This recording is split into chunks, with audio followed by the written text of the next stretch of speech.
Welcome to the internet, live from the Marriott Library at the University of Utah in a decreasingly dank basement somewhere in the Logan metropolitan area. This is the Red Line Podcast.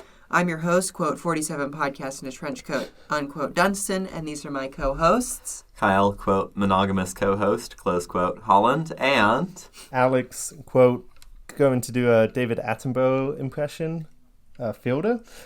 Today, we're talking about an extremely rare specimen in the United States transit world, the successful downtown streetcar. This rare beast exists in only a few places, and maybe not where you'd expect. All this after the news. Oh no, a shark! I'm sorry, that was really good, bad. Alex. No, I thought that was No, terrible, it was good. Let's keep it. Yeah, full send. Full send. Okay, So Kyle. in podcast canon, David Attenborough is now dead because he got eaten alive by a shark. Correct. Yeah. Maybe zombie David Attenborough will come back in a future episode. Maybe episode 100. 134. Every 67 episodes, we have David Attenborough impression. Honestly, seems like a pretty good deal. That works for me. Do-do-do-do-do-do-do. So y'all remember that weird Metrolink extension to an airport in the middle of nowhere near St. Louis? Well, it's under construction now and apparently scheduled apparently scheduled to be completed as soon as 2026. Although I'm somewhat skeptical as to whether this is actually a good idea, especially given that the much better Metrolink plans are already in the works right now, i.e. the North-South line. It's good as getting extended, I guess. All 250,000 yearly passengers will be able to enjoy taking the train to the airport, so... Woohoo! How many daily trains are they running to the airport? Oh, it's going to be regular service. Oh. How many miles is this again? It's like 5 miles with no stops on a light rail line. No stops? Uh-huh. Clearly Okay. the appropriate mode choice for this. And it connects to the rest of the light rail network? Correct. Because it's like a 5-mile end of the line? Uh-huh. Are they guess that's planning cool. to infill stations at some point, or no? No. Presumably these people have It's a normal single-tracked airport as well. that's actually in the middle of nowhere. It's single Hey, I track? guess that keeps costs down. Yeah, it's single track. All right. What? Good for them. And the weird thing about this airport is that it's like exclusively vacation destinations. Like you can only fly from there to Florida, Vegas, and LA. Is this just like a little regional airport? Yeah, but it's in St. Louis, which has St. Louis Lambert, which is like the same size as Salt Lake City's airport. Which presumably Which is already has... connected to Metrolink. Okay, that's... Good for the people of St. Louis. Hopefully this thing gets It's not gets even the good people usage. of St. Louis. It's like 30 miles from St. Louis at this point. Good for the people who live far enough away from St. Louis that they're not going to go, that they don't want to go all the way to St. Louis to use the airport. Cowardice. So that's kind of interesting. Not sure that's the best use of capital funds, but I'm not in charge of Metro, so... And hey, maybe they got some local funds too. They got $50 million from Illinois. Well, there you go. So, anywho's'll be, today... end the news. Do. Don't. So today we are revisiting the topic of streetcars, which we haven't covered in like 2 years at this point. Well, except all the times we did, but... Well, not for like a whole episode. Yeah, of not just for a whole streetcars. episode. It's been 64 episodes since we talked about streetcars the first time. What? So for episode 69, are we bringing back light rail versus BRT? That would be... The battle of LA transit extensions? I mean, we could do that in episode 70, is revisiting LRT versus BRT. Maybe I'll do that for 75. Okay. Fair? Yeah, fair. That's fair, yeah.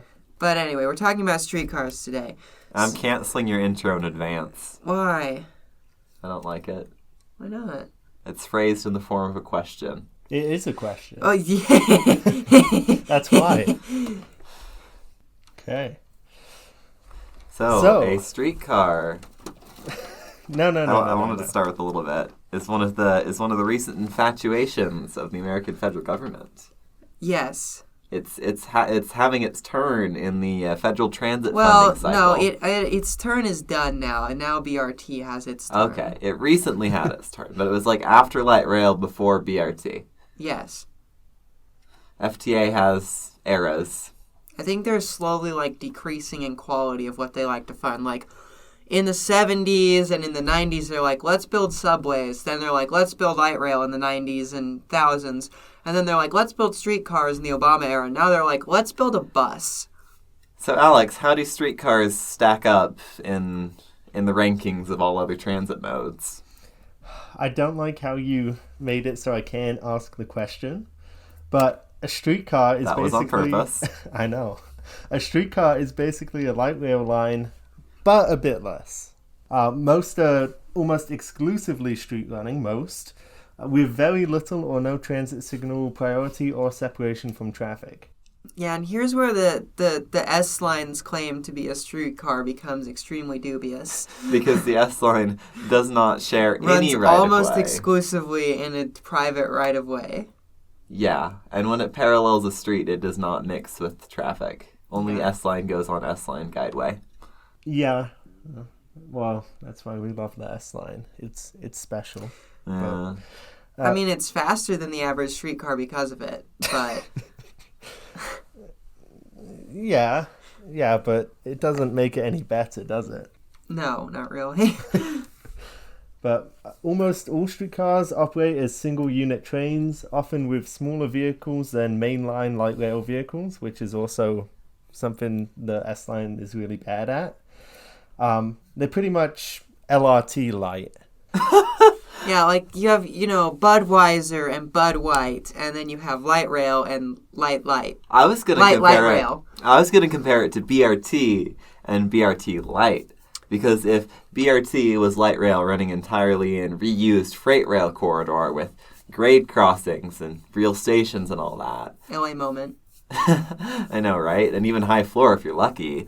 Then light rail light is just the worst parts of light rail that you're only supposed to use occasionally when you only really have to. But just all that. Yeah, pretty much. Yeah. Well, these LRT light trains, the streetcars, have been around with America for a long time. They're pretty much as American as apple pie, as old listeners would know. They entered the scene in the mid to late 1800s as more efficient means of public transportation than the previously dominant omnibuses, which are the horse-drawn buses. I think that's quite funny, like the idea of a horse-drawn bus in 2023. Yeah. Like, sometimes I think we should return because of climate change, but also... I mean, if you put like a little wagon behind the horse to pick up all the poop. Oh, we'll hire more street sweepers. Make it a jobs program. Ah, yes, there we go. CCC Part 2, except it's omnibuses. Yeah, I don't know. I personally do not like horses. It's a vendetta of mine, but... Wait, why don't you like horses? They just intimidate me. They're big. I've never liked, you usually find them on like mountain biking trails down in Draper. Oh. So that's never And that's a bad match. It's a fine match if everyone knows what they're doing, but not everyone knows what they're doing, so. I kind of like a lot of the mountain bike trails they have up north of downtown Salt Lake in like City Creek Canyon area, because they will make separate trails for uphill mountain biking combined with hiking and downhill mountain biking. So those are separate. And sometimes they'll even have a separate hiking-only trail. I'm not sure where horses fit into that picture exactly. There are horse-only sections on the Jordan River Trail. Oh, there you go. Yeah. So when you've got enough volume, sometimes you can like separate out the different modes. Yeah. Well, you just really have to like horses to have a horse in a city. But yeah. I guess if you're rich, you can, so... More horse infrastructure. Question. Are horses allowed in the bike lane? I say yes. I don't see why not. It's about the same speed as a bike. As long as they get cleaned up after, then it's not too much of a problem. And I mean, literally everything in between a street legal car or motorcycle or moped and shoes with no wheels belongs in the bike lane per city ordinance. So I'm gonna email the city and ask if I can take a horse in the bike lane. Yeah. I feel like they would be okay with that. But why you would, I don't know.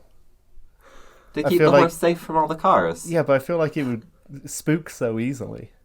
Probably less so than being in the car part of the road. It depends. But yeah, moving on from our discussion of horses and bike lanes. Yeah. Can we talk about how the original streetcars are different from current day streetcars?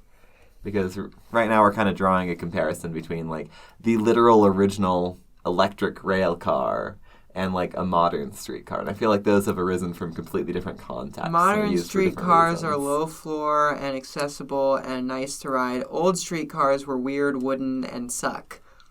This is true. Yeah. If you've ridden on a Muni streetcar, you know what I'm talking about. Yeah, they have the charm, though, that people love. And it keeps the blacksmiths employed. But back on track. That was a very long tangent. Back on track. That, honestly, good one, Alex. Yeah, that might be one of the longest tangents yet. But enjoyable. The streetcars have utilized a variety of propulsion technologies over time. They started from cable haulage and simple horse-drawn cars to electric traction was invented in the early 1800s. We don't know for sure, but maybe in South Bend, Indiana. Specifically with overhead wires. South Bend, Indiana really likes... It says that they have the first electric streetcar in the world, but no one is quite sure because you didn't keep like as good records back then. Yeah, and technology was just advancing so fast. Did Salt Lake have the second? Isn't Salt Lake... Don't we have the first trolley bus. First trolley bus. Okay, that's it. Well, if you'd like to learn more about the streetcar history, look at any of our previous episodes. Pretty much every American city had a streetcar, so that's how most of them start. But episode 3 is dedicated to streetcars. So go take a listen. Every single history episode is like, hey, did you know Calgary had a streetcar and then it didn't, and now it has something else instead, and it's worse? Yep. Yeah, pretty much. That's our format. Did you know that LA had like the best public transportation in the world, and now it definitely doesn't? And then maybe eventually it'll get something resembling that back. Yeah, with billions of dollars and a ton of work, yeah. And by 2057, not accounting for time inflation. Yeah. So, something you may have noticed if you are a student of the modern streetcar, as I am. Or a student. Or just major university. A person in general, is that there are a lot of of streetcar lines that have been built in like the last 20 years. Which kind of makes sense because, again, they had their federal funding era. Like, there's a lot of light rail systems that were built during the light rail era. Right. And a lot of metros built during the metro era. But the question is, why now and why this in particular? And that's a great bloody question. I will tell you. The answers are twofold. Number one, Obama. Obama. Yeah. Number two, frequent co-host of the podcast, Portland, Oregon. Which is an awfully weird combination, but it makes sense. So Portland started the streetcar trend, the modern streetcar trend that is, by building the first segment of what is now the NS line in 2001, which was a big hit. And then suddenly everyone decided, wow, I need a streetcar, not for transportation purposes, because that would be stupid, but because in Portland it caused a whole ton of economic development in the Pearl District. And then everybody else wanted economic development. Not the Pearl District, but yes. So... And did that work? Well, we'll get to that. Fun fact, the Portland streetcars' initial lines were built almost exclusively with local dollars, even though most future lines in anywhere would be built with federal dollars. And aren't they owned and operated by the city of Portland? Yeah, they're owned by the city of Portland and operated by TriMet. Right, because TriMet did not want to build them. Because... yeah, they were too busy building the Max. Honestly, fair. Because 2001, that's like just after the Red Line opens, right? The Portland Red Line. So like they're just like barely like... they've just finished the West Side Max. They're building out the Green Line and the Yellow Line and the Green Line and the Red Line and the Orange Line. They have too many lines. Also of note is Portland has some of the more streetcar-y streetcars in the U.S. Yeah. Because they use actual streetcar-specific vehicles that are lighter. You can't run their trains on light rail. Yeah, they're lighter and slower than regular trains and better suited to be a streetcar. And they have, like, cheaper, Blinkers. shallow bed track that you can't run, like, a freight train You on. can't run max trains over their streetcar tracks. They're too heavy. Yeah. So, except in, like, the 3 sections where they share track, mainly over Tuscon Crossing, but, yeah.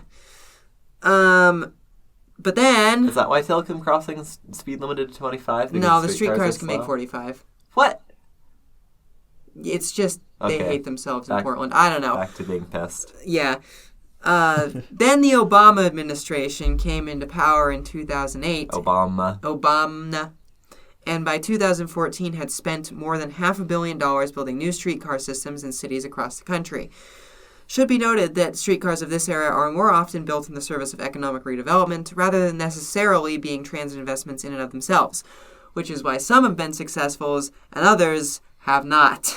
Because turns out you kind of want to hit both aspects, the useful transit one and the economic development one. Right, and this is why, for example, going back to Portland, since they are this, since like at one point they had like a quarter of all streetcar ridership in the country, of modern streetcars, that is. They have one line that is really successful and has recovered pretty well from the pandemic, and that is the North-South line. It's the original line. It runs from like kind of a popular area in the northwest of the city to the South Waterfront, which is like this crazy like Vancouver-esque tower development. And in the middle, it goes through Portland proper. Goes through downtown and by Portland State University. So it goes to all these things. And sure, it has caused a lot of economic development, but it's a relatively decent way to get between those areas if you don't like want to take the bus or whatever. Or walk the whole way. Or walk or bike the whole way, right. Whereas the A and B loops, which are the two that go across the river, go nowhere and are extremely slow going there. And so no one rides them. So make the streetcar go somewhere. Right, and I mean it is like probably going to eventually be fixed because it has caused a lot of like development on the Central East side where it goes, but like still, you know.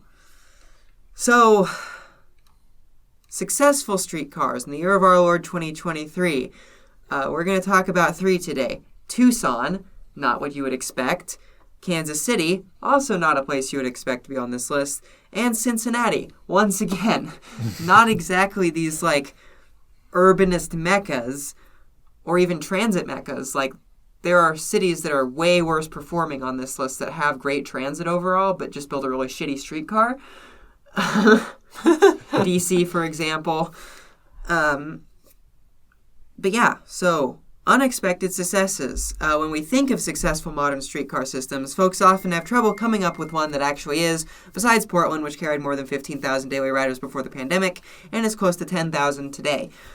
The modern streetcar landscape is littered with embarrassments. Atlanta, Dallas, D.C., Salt Lake City's S-Line, St. Louis's Del Mar Loop, and a whole plethora of others. All big plans that have so far failed to live up to their promises in terms of ridership. Also like Milwaukee, Kenosha, like the list goes on and on and on. But there are a few standout systems that have seemingly out of nowhere succeeded, and largely not in the sort of places you would expect. Yeah, the first of these being... Yeah, is Tucson's Sunlink streetcar. Well, Tucson is not the place you think of when you're talking about successful urbanism or public transit in general. But despite this, the city has one of the most successful modern streetcar systems in the country. The line was completed back in 2014, running just under 4 miles between the city's West Bank, downtown, and the University of Arizona, hint hint, and a hospital. It uses 8 streetcars from Brookville, running every 10 minutes between 8:30 and 6:30, with 15-minute service during most other periods. Yeah, so it's like a lot better service than a lot of other streetcars. Like, there are a lot of streetcars that run like the American standard service pattern of every 15 minutes or like 20 minutes because people hate themselves. Like, I think that the Charlotte streetcar runs every 20 minutes. Which is kind of weird, especially if you think of them as, like, souped-up replacements for buses. You would think in addition to being higher capacity, more reliable, and more user-friendly, they would also be at least a bit more frequent. Well, Wrong-o. Especially streetcars, if they're slower and they go less distance, you would want them to be more frequent because in some places it would compete for walking. So why you wouldn't have frequency? That's what a streetcar is a pedestrian accelerator. Yeah. Like, it's not necessarily a bus, although it can be in some cases, or like a train or whatever. It's just meant to be like, oh, well, I'm walking this area that's a popular area, and the streetcar also goes there, and it comes pretty often, so I'm just going to get on there so I don't have to walk the whole ways. But if it only comes every 20 minutes... Or every 15 minutes, that's not very useful. Yeah. 10 minutes is probably the bare minimum, I would say. 5 would be probably perfect, yeah. For a streetcar, probably should be. True. So how successful is this Tucson streetcar? Well, Good segue. It's what? I said he had a good segue, Oh, sorry. which I ruined. Yeah. That was a I'm good canceling segue. But the streetcar has about 4,600 weekday riders as of the second quarter of 2023. And it gets most of the riders per vehicle revenue hour of any streetcar system in the country. You know, I'm always more of like a riders per track mile sort of person, but I think riders per vehicle revenue mile is also a pretty good measure of like how much people are using the service. You mean vehicle revenue hour? Oh, yeah. Because it takes about 27 minutes to get from one end of the Tucson streetcar to the other. Whew. Yeah, not great. But that does mean that on any average trip, a streetcar is carrying about 50 people. Wow. Okay. That's not bad. I guess given the slow speeds of a streetcar, this is a useful metric. Also because you can kind of divide an approximation of operating costs by how many people are using it. Right. Well, and 50 people for just one car, which is the streetcar, that's more people than I've seen on tracks, not on game day. So yeah, you'll see less people on that in a two-car train and tracks occasionally. Yeah. So So that's really good. So not bad at all. And the per mile number is over 1,000, which is plenty respectable. for a streetcar, certainly, yeah. Yeah. Well, Certainly quite a bit better than you're going to get on a bus. Yeah. Outside of, Well, like, that the one depends spot on the in bus. Vancouver. That depends on the bus. Like, I don't know. There's a few bus routes in the Pacific Northwest that really do some numbers. Yeah. Nonetheless. Well, the streetcar includes some fun infrastructure, such as a streetcar and pedestrian-only underpass under a major road between the hospital and University of Arizona. That's cool. Grade separated streetcar, question mark. Oh, S-line wishes. S-line wishes. Well, I'm not surprised it gets good ridership with the largest university in the U.S., so... That's actually Arizona State. This is not the largest university in the U.S. University of Arizona? Oh, yeah, Arizona I thought Arizona State oh. was the big one. Oh, I got them mixed up. Well, that's really impressive. Yeah. Then. Yeah, don't get me started in Utah universities, which all contain Utah and university in the name. Oh, that's great. Utah Tech? Utah Technical University. Yeah. Or Utah Polytechnic University. The full name includes the university. Yeah. Womp womp. And then, so now we get to go to number 2, the Kansas City streetcar, which is my second favorite streetcar in the country. Question, is it in both Kansas cities, or does it stay in one state? It stays in Missouri because the Kansas City is terrible. Oh.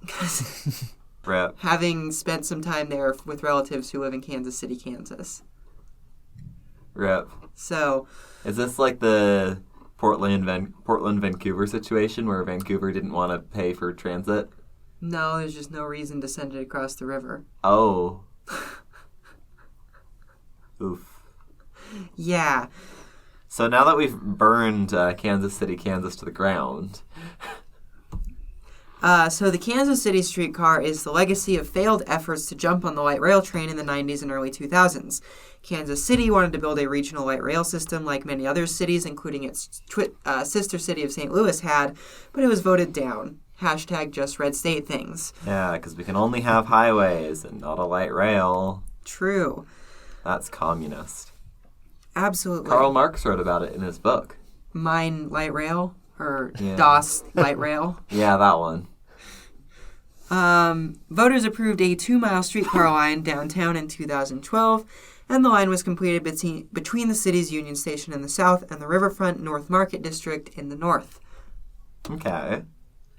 I mean, short, but cool.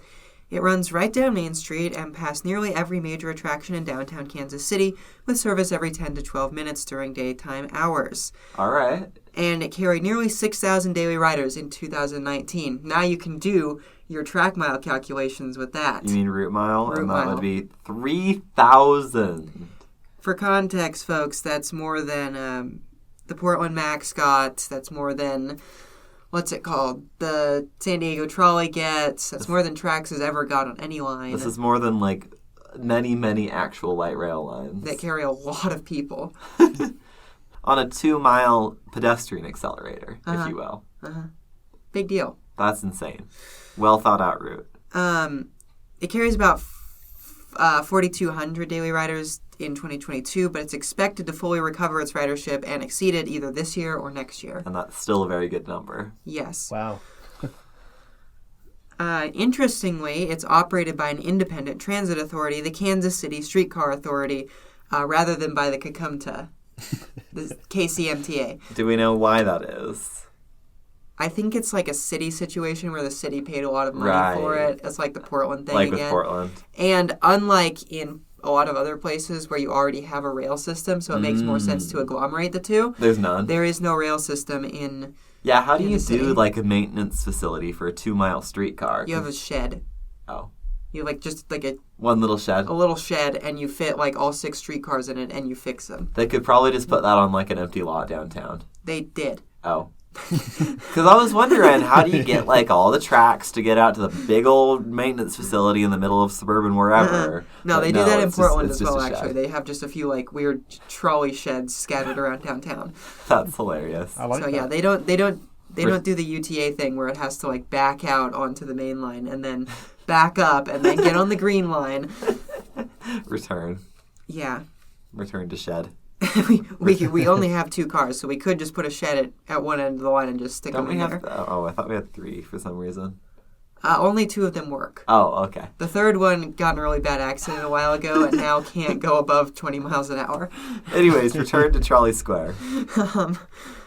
So, good news for the Kansas City streetcar since it is such a superstar. It's getting extended 4 miles south to the University of Missouri at Kansas City and will run through some of the city's densest and most popping neighborhoods, which is probably going to supercharge ridership, which will make the KC streetcar even more of a superstar than it already is. Cool. It's going to be like almost a proper like short light rail line at this point. Except all street running and presumably not very fast? I mean, it's not slow compared to other streetcars. Do we know the average speed? Like 15. That's really good. Uh-huh. That's really good for street running. On the new line, it'll be faster, I think, because it's going to be just like... I think it's going to have some median running, so it'll be able to hit 35. This is going to be basically a street running light rail line. Uh-huh. So that's based. Go Kansas City. Is Kansas the University of... whatever. The University of Kansas or whatever. Is that in this side of Kansas City? Yeah, it's in... so the University of Missouri at Kansas City, so it is in... It's in the Missouri half, which is the good half of Kansas City. Okay, so it seems like University really drives streetcar so far. University drives all transit because you got a bunch of broke college students traveling between urban areas. But especially trains. College students like trains. Yeah. Easy, cheap. I've been to Kansas before. I just don't know. Well, Kansas City. I just don't know which one. But I think that's kind of well, the if point. you were in the city part, you were in Kansas City, and if you were in the suburb part, you were in Kansas City. So, ouch. I think I was in Kansas City then. So. So I wonder if they're regretting not hopping on the light rail train now. They probably are, which is why they're building a light rail line. Yeah, it makes sense. I hope it doesn't cost too much. It's been pretty reasonable. That's Streetcars, you can do that shallow track, and it does make a difference. So yeah, that's good. That's good. Let me look at how long the extension is real quick, because I want to make sure my numbers weren't bullshit. I'd be curious to hear what the cost per mile is, since we've been so down on these $1 or $2 billion a mile metros. I think it's in the 50s. All right, perfectly respectable in this day and age. Oh yeah, it's like 3.5 miles, 4 miles ish. Cool. So it's going to be like a 5.5 mile streetcar line. It's like 3 times as long. Yeah. Cool. Almost. That'd be good. And it runs through some like really cool neighborhoods as well. Like the Sugar House of Kansas City it runs through. The 9th and 9th of Kansas City it'll run through. Like it's going to be a real rock star. So Sweet. Well, this leads us to the Cincinnati Bell Connector, or Cincy, as it's shortened to. It's not a superstar high performer like the others, but has made a remarkable pandemic recovery of more than 200% of pre-pandemic ridership by the end of the year. And they made it free. Prior to the pandemic, it carried about 500,000 people per year, which is not great. And today it's carrying over 1 million this most recent year and growing. So. What's different? Just the free part? They made it free. That made that much of a difference? Well, if you think about like what a downtown streetcar is good for, like it's just a circulator. So ease of access is the most important thing. Hop on, hop off. Hop on, hop off, hop Speed, on, hop off. Not that important. Frequency, mildly important, but it's not like a regional service. Right. So like having to pay is a barrier for streetcars in a way that it isn't for other transit right, services. because if I'm taking the light rail like 5 miles, I've planned this trip in advance. I'm probably making it several times a month at least. And I've already decided what the best mode for me is going to be. Streetcar, it's there, get on. Yeah, like you could just be at the mall or whatever downtown and be like, I want to be somewhere else. I want to be somewhere else. Oh, I don't want to walk. Oh, yeah, the streetcar. It's free, too. Kind of like the concept of a free fare square, except it's streetcar. Mm-hmm. And there's no light rail. I imagine the hourglass type of track is another reason for that, for the ridership. Let's look up a map real quick of the Cincinnati. Look it up. Like the light. I don't have Discord on my computer anymore, so I can't send it to you. Mm-hmm. So it's like, it's shaped kind of like an hourglass or an infinity sign in that it runs like on monodirectional streets, but like the side it's on switches once. Interesting. And the map they have is quite good. So I can see that being really useful to get anywhere. I think so. Yeah. And I know I have some Twitter fans of the pod who are real boosters of the Cincinnati streetcar. So, you know. This one, I didn't put this on here, but might also be getting extended to a university, so that would be good. Yeah. Oh, the logo is cool as well. Yeah, it's just an infinity symbol. Infinite streetcar. Yeah, because it just goes around in a Oh, circle. You're right. Because with that crossover and I guess with the loops on the end, it just goes in a literal loop. Yeah, it doesn't like stop and Like they don't have to turn around. No, it just keeps going, which is pretty common for streetcars because a lot of them are monodirectional. That's nice, actually. Yeah. So, anywho's'll be, what's the secret to a successful streetcar? Going useful places would be like a very basic baseline. So, I have a list. I wrote it down. I was smart. Okay, I'll check it twice. Hey, it's not Advent yet. So, streetcars that are, quote, number 1, easy to use. Streetcars need to be faster than walking, and since they normally don't average more than about 12 miles an hour, they need to be frequent. Streetcars running every 15 or 20 just don't cut it. Because you got to factor in, like, the worst case, you just missed the streetcar. Is it going to be faster to walk to your destination than wait for the next? And herein lies the problem. S-line moment, as it were. S-line moment. Although, it's not normally faster to walk than the S-line. Yeah, except on Sundays. That's just Sunday service. If you miss the S-line, you can just speed walk to the end. And you don't even have to speed walk. This is true. Making them free is also a plus. You're never going to make any money off the damn things anyway, so you may as well not inconvenience riders that you might otherwise lose to walking or Ubering. That's fair, and I think this probably also pairs with the local development patterns we saw in Portland and Kansas City, where like the city paid for a lot of the streetcar because it's a public service run specifically for people in the city. In the central city. So like we aren't subsidizing these things with much of any state or like regional transit funds. It's a service run by the city for the people of the city or in the city. True. And especially if you want to combine it with the whole development tool concept, there's all sorts of fun and exciting ways you can like collect taxes or justify how much economic development this will bring, how much tax revenue pay for the streetcar, whatever. So if you're in a red state, you can do a lot of math to figure out that sort of stuff. Number 2, it needs to go places. Whoa! Yeah, I know, concept. Like multiple places? You can't just have one place on one end of the route? True. And cross your fingers? Too many downtown streetcars just don't go anywhere. Tucson shows that with a good enough alignment, you can get a lot of riders. Streetcars should connect with more than one neighborhood and destination. A minimum would be 2. That's like... I wouldn't call Central Point a destination. Yeah, the one destination is Sugar House. And Except it's not even in Sugar House. The one destination is some apartments on the side of Sugar House, and the other destination doesn't exist. Hence my point. You should have at least 2. True. Yeah. And making it free would not help one bit. Not for the S-Line, no. I think that's a situational thing. If you have a system that is already like in a good area and has multiple destinations on it, making it free can help. If it's just in the middle of freaking nowhere, that's not going to do anything. And also the pedestrian accelerator thing from earlier, the S-Line having like the big pedestrian area on one end and then nothing is not very good at that. Mm-hmm. Its most useful use is actually as just a feeder for the light rail. A shuttle from Sugar House to light rail, basically. Which makes it not a pedestrian accelerator. It makes it part of the regional transit network. So it should run downtown, is what you're saying? Yes. Okay. Least streetcar. Can you name a less streetcar? Thought so. Give me a minute. J Church. Okay, fair. That runs in a subway. Okay. Do I need to like prefix this with modern? Hey, that's extremely modern. What are you talking about? They use light rail vehicles. That is true. It's more modern than the S-Line. Yeah. Number 3, not stupid heritage trolleys. Use modern rolling stock. Please. They are not stupid heritage trolleys are a novelty, a tourist attraction, not transportation. Cough, cough. New Orleans. Cough, cough.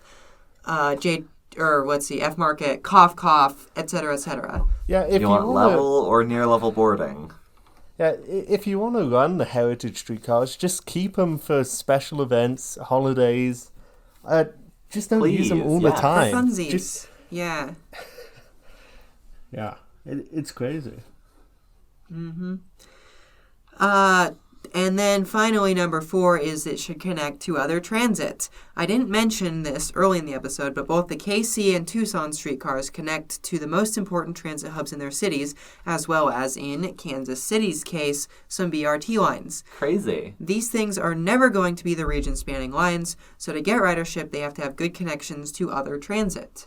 That's fair. Just like any local bus you run should connect to other services, especially faster services. This is where the T-Link in Tacoma and the Orange County streetcar are going to be really good in the future because they're both connecting on both ends kind of to regional transit. In the Orange County streetcar's case, it's going to be Metrolink and LA Metro like light rail or probably light rail.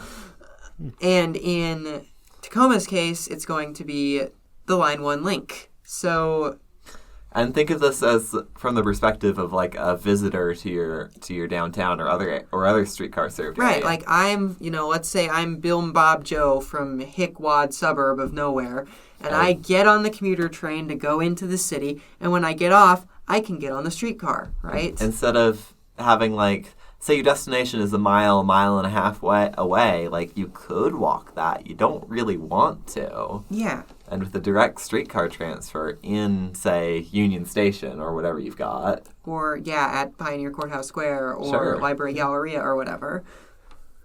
I'm always thinking about if Logan kept their streetcar from the station to downtown to the university, and then they just extended it up onto campus. That would probably be one of the best streetcars on the list.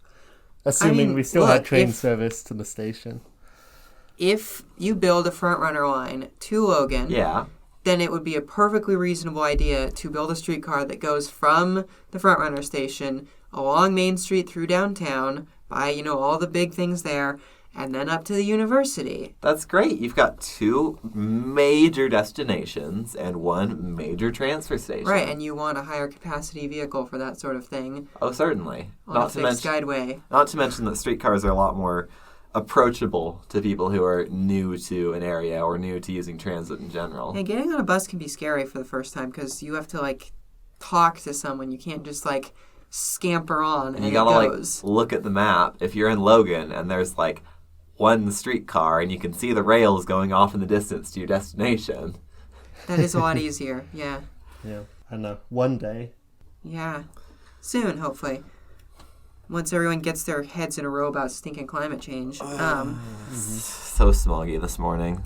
Oh my gosh, Alex, we should send you a picture. It is bad. We can't see 2 blocks from our apartment. Wait, really? Because I thought it would be as bad up here in Logan, but it's actually better than it is. Dude, I was looking at a building like a block south of us, and it's like at like half opacity.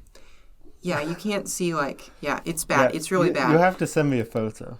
Like I have biked like 2 inches today, and my throat hurts really badly already. So yeah, I think my asthma's gotten better since I moved, which is probably that is not something that should happen, but I guess it does. Certainly not.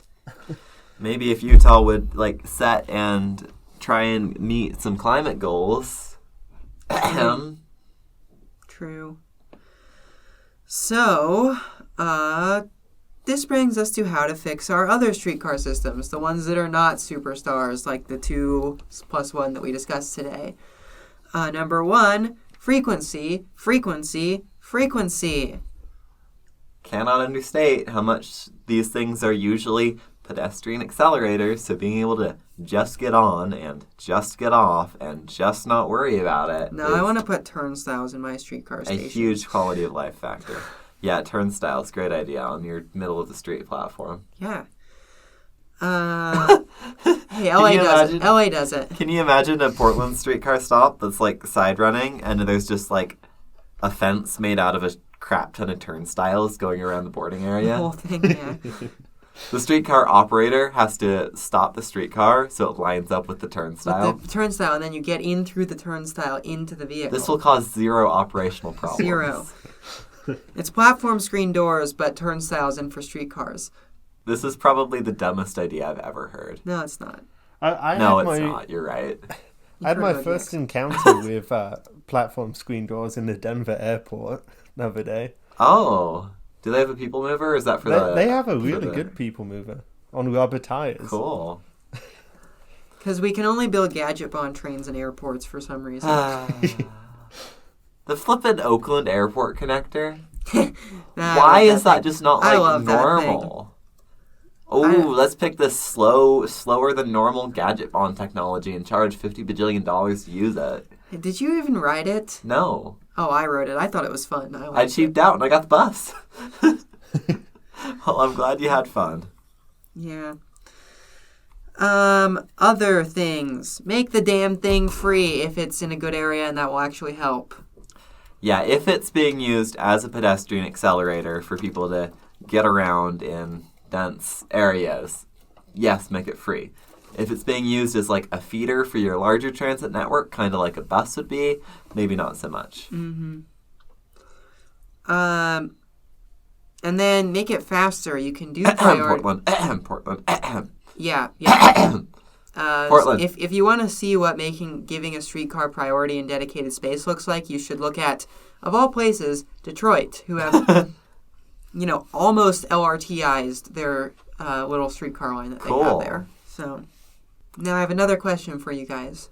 Yeah? Are streetcars dumb or based? Discuss. The one in Kansas City sounds pretty cool. I kind of want to ride it now. Yeah, Kansas City one sounds great. All the ones we talked about today sound great. I think they're based in most cases. I don't think I want to call any of them dumb. Some of them are just worse, I would say. It just depends how you use them and what... It's a case-by-case basis, but we should be designing good streetcars, not S-lines. I'm going to put the scale from mid to based, because it's hard to make one that's, like, actually literally useless. I'm not saying places haven't done this, but it's difficult. Like, even the most development tool-y streetcar lines of all time, like the S line, still give you some nice outcomes. It's still nicer to use and, like, a hair faster than the bus. No, it's a little more than a hair faster than the bus. Well, there you go. On that one, we got the nice biking and walking path, which is very nice. It potentially has a future as a light rail branch, which is nice. So I'm not going to call that one dumb, but it's like objectively way worse than like the Kansas City streetcar, which is actually good. I didn't want nuance. I wanted like bad takes. Come on, guys. Light all the streetcar tracks on fire. Yeah, streetcars, tear them up again. We made a mistake them twice. Streetcars, make sure all the cars can drive on the streetcar tracks. So average Canadian transit advocate moment. So they die the same fate that the original streetcars did. Yeah. Fern, I'm talking to you right now if you're listening. I'm talking to you. This is about you. Fern mentioned. If you know who that is, you get like... You're eating a gummy bear while talking on the podcast. If you know who that is, you should get like transit Twitter like God points if you know who I'm talking about. Do you really deserve God points? I feel like Fern's pretty famous. Whatever. And here, look at this neat little map of all the different streetcars that I have. Yeah, this map just... It's like you gave a whole bunch of school kids paper clips and you said, unfold these however you want. But you accidentally gave Philadelphia a coat hanger. Oh, another fun thing about transit lines in general is straight is usually a good thing. True. Many streetcars are not this. Because turns out people like going from origins to destinations. In the most efficient possible manner? Yeah, and not just like kind of like around, you know? Cough, cough, Atlanta. Cough, cough, Memphis. I gotta say, most of these are doing a pretty good job of just like going in only like 2 compass directions.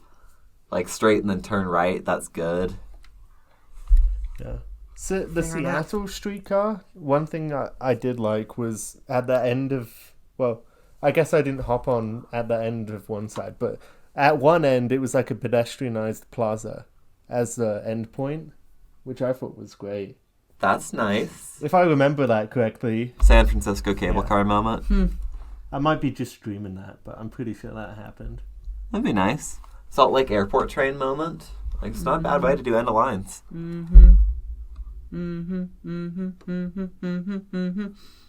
Love the Philly map. Is that just running on some heritage lines? No, they have a subway streetcar line. They have like the equivalent of the Boston Green Line or Muni Metro, and also like just a regular streetcar line. So I don't know, man. All right then. Philly moment. New Orleans. That's a map. Indeed it is. I really wish they'd just loop the St. Charles out and like fix that for me, but it's frozen in time. So how could you do anything? Disclaimer, I really don't like New Orleans streetcars. But Museum on Wheels. Yeah, well, yeah. Moving Museums, wasn't that the episode title for that? Yeah, something like that. Yeah. Yeah. Any further comments on streetcars before I end the episode? Or uninformed hot takes? Yeah. I don't think so. Streetcars, now we've covered them twice, so. Transit agencies know the difference in purpose between streetcars and light rail. Because I'm not sure I fully understood that as a Salt Lake City resident before doing this episode. Oh, and it kind of feels like sometimes our politicians don't understand that, i.e. why the max goes like 2 miles an hour through the entirety of Portland. Yeah, because as we've just laid out, even though there's a lot of technological overlap and design overlap between streetcars and light rail, the purposes are so different, and thus are the operating characteristics as well. Yeah. Please remember to like, comment, and subscribe if you're listening on YouTube, and to follow and leave us a rating on iTunes and Spotify. If you like what we do here, please consider becoming a member on Patreon. Patrons receive exclusive content, early access to our regular content, as well as occasional merch drops. Speaking of patrons... Yeah, give me a minute. Kyle's going to pull it up. Well, I'll mention real quick to the patrons that we're very close to being done with button designs. yeah, by the time you hear this, I believe we will have announced buttons. Mm-hmm. Yeah, so I don't know. We spent hours on them. We spent your guys' money. Thank you for that. Thank you. By we mean mostly Alex. Thanks, Alex. Hey, you spent the time making them. Well, yeah. Anyway, we hope you enjoy them, and then we can live up to the occasional merch tier. So. Yeah, it does say occasional. Oh, and Frontrunner patrons, there will be something special in there for you as well. Oh, yeah. There will be. Top secret. Yeah. Didn't we say that like 2 episodes ago? Didn't you put it on Twitter? No, I didn't. Oh, okay. I don't remember if we said that, but it is time for an announcement. I didn't tell the patrons we were giving it to them. I just was like, look at these cool UTA Fair tokens we got. Yeah, so we will send a UTA Fair token with your buttons. Frontrunner patrons, yeah. Thank you. Our patrons are... At $69.69 per month, Kansas City Streetcar tier. So true. Zach Adams. And at $35 per month, Kansas City Streetcar before it was extended tier, generic GT. At Tucson Streetcar tier, we have Curtis Herring, Devin Zander, McKay Ransom, Mike Christensen, Phobos2390, and Tony Stunts. Yeah, thank you, Frontrunner patrons. And our Redline tier, $5 a month, we have Brian Smith, Christopher Whaley, DJ... Hi, Will. Watkins. Jeez, that is bad. Elijah Kinsler, G4, Jacob Whitecotton, Jesse Mayo, Reluctant LA Resident, and Robert P. Walsh.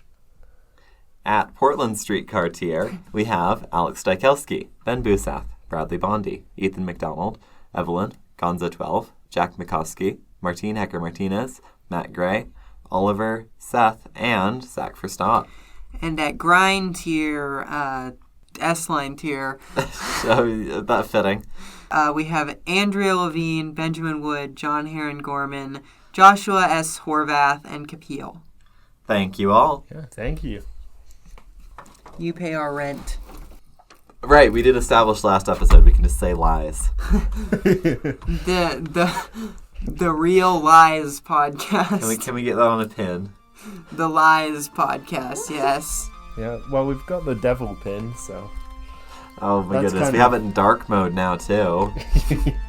Nice. That's probably one of the dumbest designs we have. I'm going to give one of those to my priests and see if they like him.